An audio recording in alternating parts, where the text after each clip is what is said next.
Welcome, amazing one, and let's solve this beautiful geometry puzzle together. We are given a circle, and inscribed is an isosceles triangle. You can see these two lengths are equal.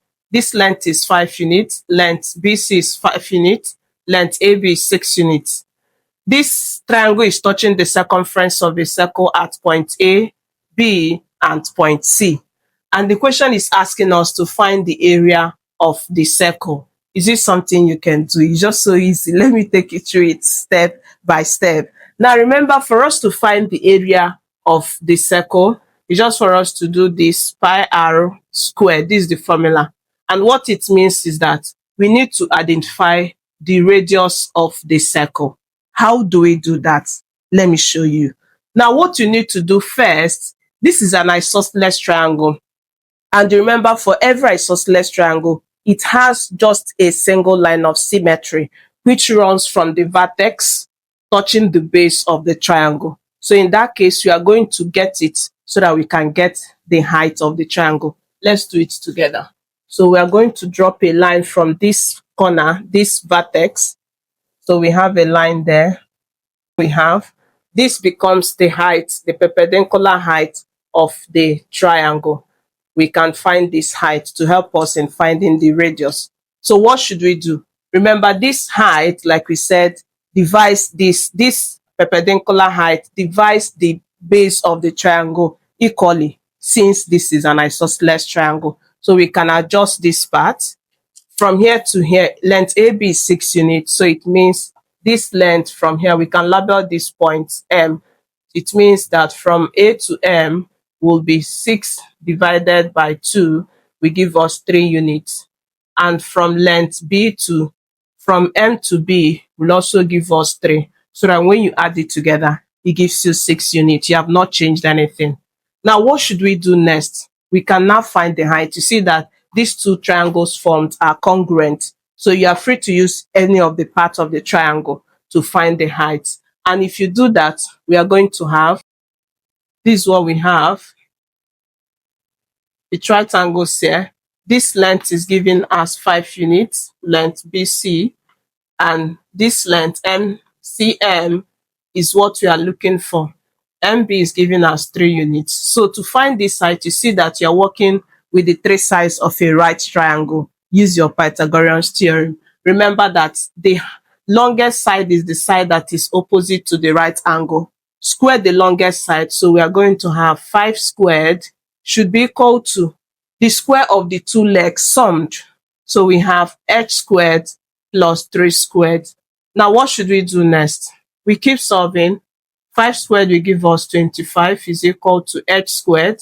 3 squared gives us 9. Our target is to get h. Let's remove this. To do that, because it's positive, you subtract from both sides. And when you do that, subtract this, it gives you 16. Then subtract this is 0. We are left with h squared. We keep solving. This is the same as h squared is equal to 16. So we're going to have, to get h, remove the square. H will now be square root of 16. You take the positive and the negative of the square root each time you want to remove square.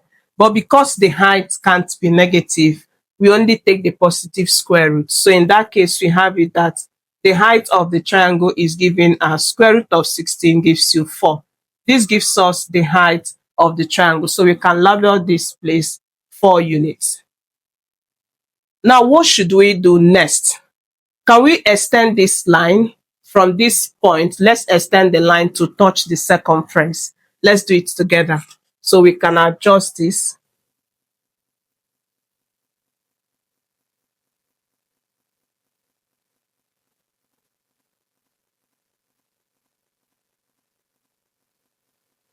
Now this is what we have. This is our M. We can label this point P. Now what should we do at this point? This length AB automatically becomes the chord of the circle. A chord is a line that runs from one part of the circumference to the other, does not pass through the center. So this length AB is a chord. And remember that this line CP becomes the perpendicular bisector since it divides the chord equally. And for every perpendicular bisector, it passes through the center. It means that the center of this circle is somewhere here. And this means that line CP becomes the diameter. So we have it that the diameter of this circle is given as this line CP. Now, what should we do to find this diameter so that it will help us to find the radius? Let me show you what you will do. And if you are a returning viewer, thank you for always choosing to learn through us. If you love what to do, why not subscribe for the more you get? Make sure notification bell is on because you get updates from us every day. Don't forget to like and share. Thank you. Let's keep doing this to have. Remember this chord theorem. Each time you have a circle drawn and there are two chords that are intersected at this point, let's label this point M. This chord will label its length AB and this will label length CP.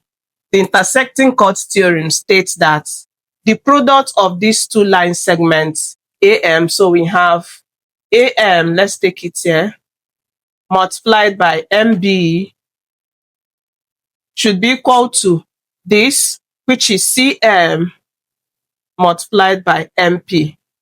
This obeys your intersecting chord theorem. Now, how will this theorem help us in this question?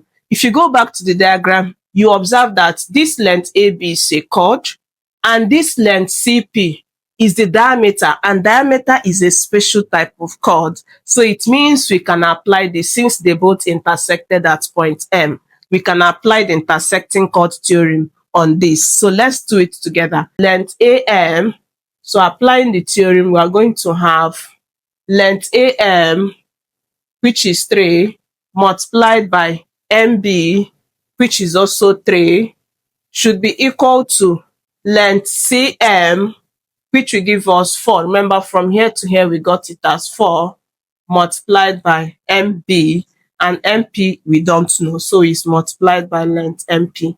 Now, what should we do? We keep solving. So to do that, we are going to now have, multiply this, it gives us 9, multiply this, we have 4MP, and this is the same as 4MP is equal to 9. To remove this 4, divide both sides by 4. And if you do that, we now have length MP is equal to 9 quarters. Since we have known this length as 9 quarters, can we find the diameter? Remember, we said diameter is CP. So it means that the diameter of the circle will give us this length, which is CM plus MP. And remember that our CM gave us 4 plus our MP is 9 quarters. Let's add this up. From here, we now have the diameter is equal to 4 plus 9 quarters. So we keep solving. This is the same as 4 divided by 1. So we have diameter is, to make this to share the same denominator, multiply by 4, multiply this by 4.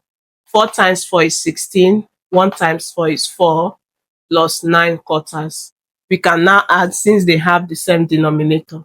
So the diameter will be, add this, it gives us 25 quarters. And if this is our diameter, we can now find the radius. The radius is diameter divided by 2. So we are going to have 25 quarters divided by 2 over 1. If you simplify, you have radius will give us 25 quarters. Change this to multiplication, invert this fraction. So we have 1/2. And when you multiply, this will give us 25. 4 times 2 gives us 8. So this is what we have for the radius. Now that we have found the radius, we can now find the area of the circle. Let's do it together. To find the area of the circle, remember we said it's pi r squared. So it means that the area will be pi multiplied by, this is our radius, 25/8, squaring it, so we multiply it by itself. So in that case, we have area is going to give us, multiply this, it gives us 625. This will give us 64.